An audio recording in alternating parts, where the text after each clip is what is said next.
Hi friends, പച്ചപ്പാണൻ്റെ സന്തോഷം എന്ന YouTube ചാനലിലെ ഒരു കുഞ്ഞു വീഡിയോയിലേക്ക് നിങ്ങൾക്കേവർക്കും ഹൃദയം നിറഞ്ഞ സ്വാഗതം.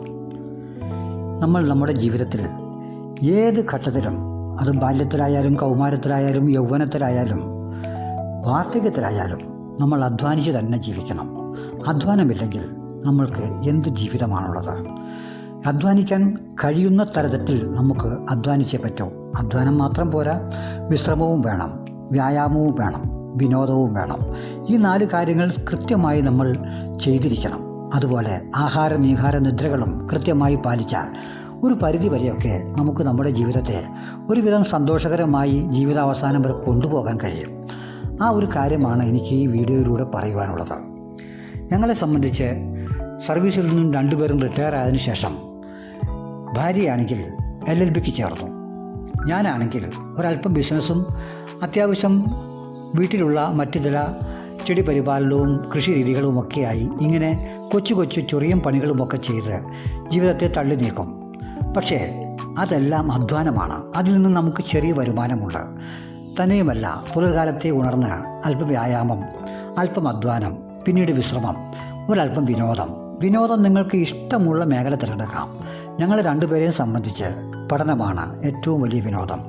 ബാല്യം മുതൽ ഒരു വായനക്കാരനായതുകൊണ്ട് കുറച്ചു കാലം ലൈബ്രറിയനൊക്കെ ആയി വർക്ക് ചെയ്തുകൊണ്ടുമൊക്കെ വായന ഞങ്ങൾക്ക് വലിയൊരു ഇഷ്ടമാണ്. അതുകൊണ്ട് തന്നെ ഞങ്ങൾ വീട്ടിൽ ഒരു കൊച്ചു വായനശാലയും ഒരുക്കിയിട്ടുണ്ട്. ആ വായനശാലയിലാണ് ഇപ്പോൾ ഞങ്ങൾ ഇരിക്കുന്നത്. ഞാൻ പറഞ്ഞു വരുന്നത്, നമുക്ക് ഇഷ്ടമുള്ള വിനോദങ്ങളിൽ ഏർപ്പെട്ടില്ലെങ്കിൽ നമ്മുടെ മനസ്സ് എപ്പോഴും മുരടിച്ചു പോയിക്കൊണ്ടേയിരിക്കും. മിക്കവരും പെൻഷനൊക്കെ ആയിക്കഴിഞ്ഞാൽ, അല്ലെങ്കിൽ റിട്ടയർമെൻറ്റ് ആയിക്കഴിഞ്ഞാൽ, അല്ലെങ്കിൽ വയ്യായിക ഇത്തിരി പ്രായമൊക്കെ ആയിക്കഴിഞ്ഞാൽ പിന്നെ ആരാധനകളിലും പ്രാർത്ഥനകളിലും മുഴുകി അങ്ങനെ ചടഞ്ഞുകൂടിയിരിക്കും. പക്ഷേ അതല്ല ജീവിതത്തിൽ എപ്പോഴും നമ്മൾ അധ്വാനിച്ചു കൊണ്ടേയിരിക്കണം. അധ്വാനം എപ്പോഴും നമ്മൾ ചെയ്യണം. അധ്വാനിച്ചിട്ട് നമ്മൾ ഭക്ഷണം കഴിക്കുകയും ജീവിക്കുകയും ചെയ്യുമ്പോൾ അതിന് പ്രത്യേക സുഖവുമുണ്ട്. തന്നെയുമല്ല, അധ്വാനവും വിശ്രമവും വ്യായാമവും വിനോദത്തിൽ ഏർപ്പെട്ട് ആഹാര നീഹാര നിദ്രകൾ കൃത്യമായി പാലിച്ചാൽ നമുക്ക് കുറച്ചൊക്കെ മരുന്നുകൾ നമുക്ക് ഒഴിവാക്കാം. അങ്ങനെ സന്തോഷകരമായ ഒരു കൊച്ചു ജീവിതം നമുക്ക് നയിച്ചു കൊണ്ടുപോകാം. ഞങ്ങൾ 2 പേരും ഇങ്ങനെ പഠനത്തിലാണ് എപ്പോഴും ശ്രദ്ധ ചെലുത്തുന്നത്. പുള്ളിക്കാരത്തി LLB വിദ്യാർത്ഥി ആയതുകൊണ്ട് ഇഷ്ടംപോലെ പഠിക്കാനുണ്ട്. എനിക്കാണെങ്കിൽ മറ്റു പല മേഖലകളിലും വായിക്കാൻ ഇഷ്ടമുള്ളൊരാളുമാണ്. വായിക്കുമ്പോൾ നമുക്കുണ്ടാകുന്ന അനുഭവം സിനിമകളെ പോലെയോ അല്ലെങ്കിൽ സ്പോർട്സിനെ പോലെയോ ഒന്നുമല്ല. വായിക്കുമ്പോൾ നമ്മൾ ഒരാളുടെ ജീവിതം ആ ഒരു കാലഘട്ടത്തിലേക്കും ആ ഒരു പ്രപഞ്ചത്തിലേക്കും നമ്മൾ കടന്നു നിൽക്കുകയാണ്. അതാണ് പ്രത്യേകിച്ചും പുസ്തകം വായിക്കുമ്പോൾ നമ്മൾ വിരൽ തൊട്ട് വായിക്കുകയാണെങ്കിൽ നമ്മൾ പണ്ടത്തെ റെക്കോർഡ് പ്ലെയറിൽ നിന്ന് റെക്കോർഡ് പുറമേത് കേൾക്കുന്നത് പോലെ നമ്മുടെ അനുഭവം, ആ പുസ്തകത്തിലെ അനുഭവം നമ്മളിലേക്ക് കടക്കുകയും നമ്മൾ ആ അനുഭവത്തിലേക്ക് കടന്നു നിന്ന് ജീവിക്കുകയും ചെയ്യും. അപ്പോൾ ഈ കാര്യമാണ് എനിക്ക് നിങ്ങളോട് പറയുവാനുള്ളത്. ഏതെങ്കിലും ഒരു വിനോദം നമ്മൾ നിർബന്ധമായിട്ടും ചെയ്തിരിക്കണം. പ്രായമായി എന്ന് വിചാരിച്ച് നമ്മൾ ഒതുങ്ങിക്കൂടരുത് എന്ന് മാത്രമാണ് പറയുവാനുള്ളത്. ഇത്തരം വീഡിയോകളും കാര്യങ്ങളും നിങ്ങൾക്ക് ഇഷ്ടമാണെങ്കിൽ ഈ പച്ചപ്പാണൻ്റെ സന്തോഷം ചാനൽ കണ്ടതിന് ശേഷം നിങ്ങൾ സബ്സ്ക്രൈബ് ചെയ്യുക, ഷെയർ ചെയ്യുക, ലൈക്ക് ചെയ്യുക. ഇഷ്ടമാണെങ്കിൽ മാത്രം മതി കേട്ടോ. അപ്പോൾ ഇത്തരം കാര്യങ്ങളാണ് എനിക്ക് ഈ വീഡിയോയിലൂടെ പറയുവാനുള്ളത്. ഞങ്ങൾ വൈകുന്നേരത്തെ ചില വായനകളും കാര്യങ്ങളും പഠനങ്ങളുമാണ് ഈ വീഡിയോയിലൂടെ പങ്കുവയ്ക്കുന്നത്. ഞങ്ങൾ ഉച്ചവരെ കുറച്ച് പണികളൊക്കെ ഉണ്ടായിരുന്നു.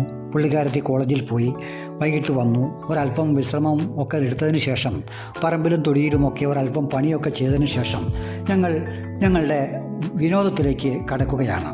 അതാണ് നിങ്ങൾ കാണുന്നത്.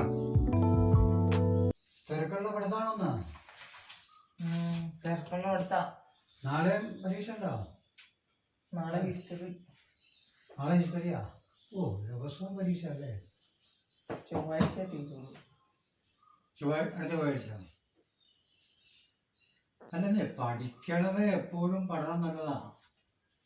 നമ്മളിപ്പോൾ നീ റിട്ടയറായിട്ട് പഠിക്കാൻ പോയത് നല്ലതായി. അല്ലെങ്കിൽ നമ്മളെ സംബന്ധിച്ച് എന്നാ ഒരു എൻഗേജ്മെൻ്റ് ഉള്ളത്?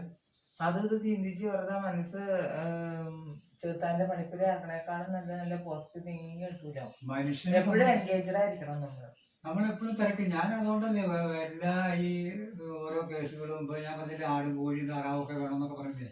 അപ്പോൾ നമ്മളെപ്പോഴും ആ ഒരു തിരക്കിൽ കണ്ടക്ടർമാരുടെ കാര്യം പറയില്ലേ, കണ്ടക്ടർമാർക്ക് എപ്പോഴും ബസ്സിലിരുന്നിങ്ങനെ കുലുങ്ങിക്കൊണ്ട് എഴുതുമ്പോൾ ബസ്സിൽ എല്ലാത്തപ്പോൾ അവർ എഴുതി കഴിഞ്ഞാൽ കയ്യക്ഷരം ശരിയാവില്ലെന്നേ.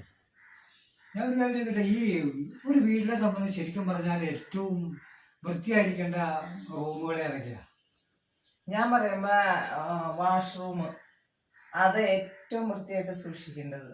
വാഷ്റൂം വേണം. അത് പിന്നെ അതുപോലെ വാഷ് ബേസിന് നമ്മൾ നിരന്തരം ഞാൻ ചോദിച്ചത് അതല്ല. ഉപയോഗിക്കുകയൊക്കെ ചെയ്യുമ്പോൾ അതിൽ നിന്ന് അണുക്കൾ കൂടുതലുണ്ടാവും.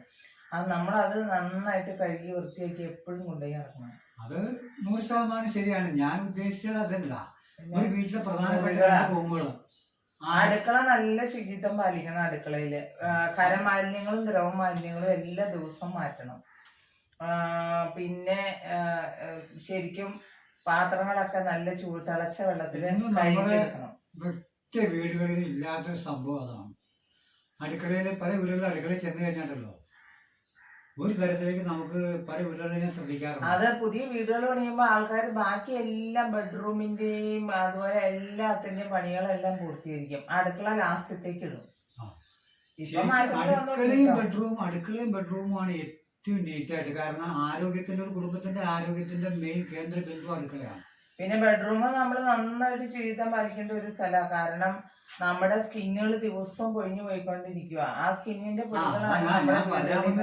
അപ്പൊ കട്ടിലിന്റെ അടിയിലും ഒക്കെ നമ്മള് തുടച്ച് തൂത്ത് വൃത്തിയായി. മനുഷ്യ ശരീരത്തിൽ ചെണ്ടല്ലോ 100×101×72,000 നാഡീകോശ കലകളാണ് മനുഷ്യ ശരീരത്തിലുള്ളത്.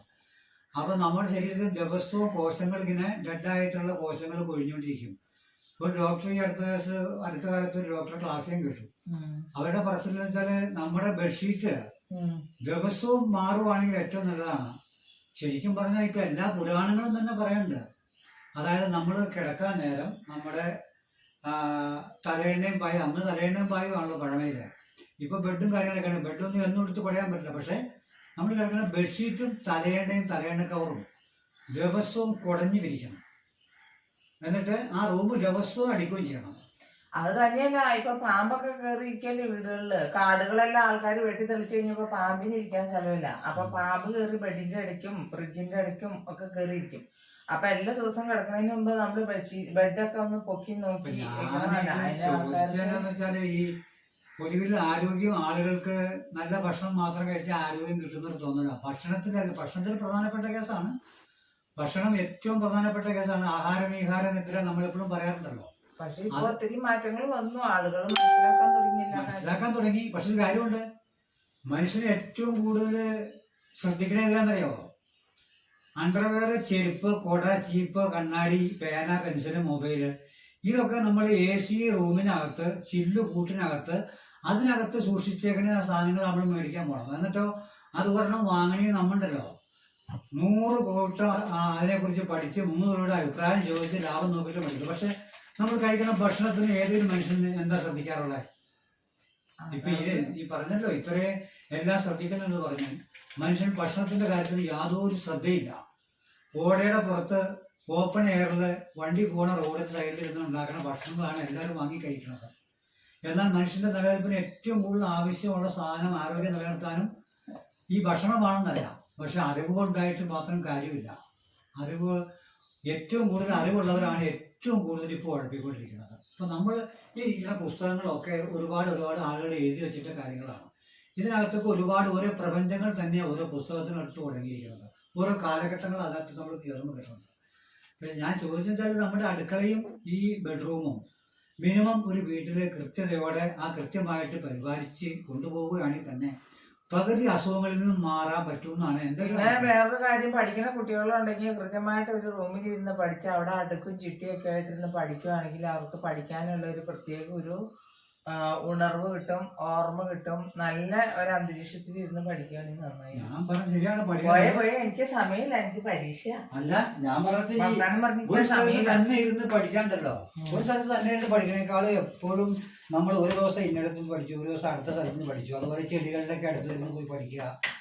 സ്ഥലങ്ങൾ മാറി ഇരുന്ന് പഠിക്കുക. ഇപ്പൊ നമ്മൾ വായനശാലയിൽ നിന്ന് സ്ഥിരം പഠിക്കുന്നുണ്ട്. ഇടയ്ക്ക് പൊസിഷനൊക്കെ മാറി ഇരുന്ന് പഠിക്കാൻ എപ്പോഴും നല്ലതാ. ആ പഠനത്തിന് നന്നായിട്ട് ഗുണം ചെയ്യുക. ഞാൻ പറഞ്ഞു മാത്രമേ ഉള്ളൂ. അപ്പൊ ഞാനീ പറഞ്ഞ നമ്മുടെ അടുക്കളയും ബെഡ്റൂമും ഏറ്റവും സുന്ദരമായിട്ട് ദിവസവും കൃത്യതയോടെ പാലിക്കുക, ക്ലീൻ ചെയ്യുക ഏറ്റവും. ഞാനിപ്പോ ഒരു കാര്യം വായിച്ചപ്പോ എന്റെ മനസ്സിൽ ഓടിയൊരു കാര്യം, അതാ ഞാൻ പെട്ടെന്ന് അതിലേക്ക് വന്നത്. ആയിക്കോട്ടെ, നടക്കട്ടെ. ഞാൻ അതിൻ്റെ ഒരു പൂർത്തീകരണത്തിലേക്ക് എത്തിയിട്ട് മടക്കി വയ്ക്കാം. അതല്ലേ? ആ ഒരു കേസ് ഞാനൊന്ന് നോക്കിക്കൊണ്ടിരിക്കുകയാണ്, അത് ശരിയായിട്ടില്ല. അപ്പോൾ നമ്മൾ ജീവിതത്തിൽ എല്ലാവരും ഒരല്പം വിനോദത്തിൽ ദിവസവും ഏർപ്പെടുക. അത് നമ്മൾ മരുന്ന് കഴിക്കുന്നതിനേക്കാൾ ഗുണകരമാണ്. നമ്മുടെ ആരോഗ്യത്തിന് ഏറ്റവും അത്യന്താപേക്ഷിതമാണ് വ്യായാമവും വിശ്രമവും വിനോദവും. അധ്വാനം വേണമല്ലോ. അപ്പോൾ ഞാൻ പറഞ്ഞ കാര്യങ്ങൾ നിങ്ങൾക്ക് അത്യാവശ്യം ബോധ്യപ്പെട്ടു എന്ന് തോന്നുന്നു. എന്നെ കാണുകയും കേൾക്കുകയും ചെയ്ത എൻ്റെ പ്രേക്ഷകരായ നല്ലവരായ മനുഷ്യർക്ക് എല്ലാവർക്കും പ്രത്യേകിച്ച് ഒരിക്കൽ കൂടി നന്ദി രേഖപ്പെടുത്തിക്കൊണ്ട് പച്ചപ്പാടിൻ്റെ സന്തോഷത്തിൻ്റെ നന്ദിയും കടപ്പാടും അറിയിക്കുന്നു. Good bye.